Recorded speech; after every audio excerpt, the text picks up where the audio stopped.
અરવલ્લીની the Titoi ગ્રુપમાં વિવિધ કાર્યકારી સેવા સહકારી મંડળના વ્યવસ્થાપકોની કમિટીની ચૂંટણી યોજવામાં આવી। આ ચૂંટણીમાં સહકાર પેનલ અને સલામત પેનલના ઉમેદવારો વચ્ચે ખરાખરીનો જંગ જામ્યો હતો। સવારે 8 કલાકે શરૂ થયેલી ચૂંટણી પ્રક્રિયા બપોરે 3 કલાકે શાંતિપૂર્ણ માહોલમાં પૂર્ણ થઈ।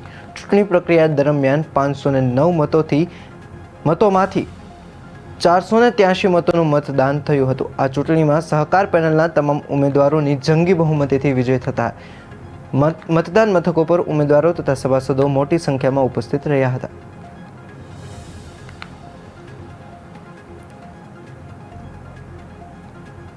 આ ચૂંટણી ગામ લોકોના સહકારથી નિર્વિઘ્ને પૂર્ણ થયેલ છે અને ગામ લોકો સભાસદો તરફથી પણ અમને ખૂબ જ સુંદર સહકાર મળેલ છે અને આ ચૂંટણીની અંદર સહકાર પેનલ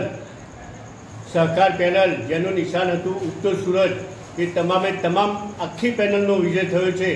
એમને હું ખૂબ ખૂબ અભિનંદન। સૌ સભાસદોના પ્રેમ અને ઉત્સાહના કારણે અમારી સહકાર પેનલ વિજેતા જાહેર થયેલ છે અને મારી પેનલના તમામ સભ્યો વિજેતા થયેલ છે અને આ મંડળીના વિકાસ માટે છેલ્લા 20 વર્ષથી પણ હું આ મંડળીનો ચેરમેન હતો અને આજે પણ સૌ મતદારોએ મને અને મારી કમિટીને વિજય જાહેર કરેલો છે અને અમે આશા રાખીએ છીએ કે અમારા સૌના સાથ અને સહકારથી અને સૌ સભાસદોના વિકાસ માટે આ મંડળી ઉત્તરોત્તર વિકાસ કરશે એવી હું આશા રાખું।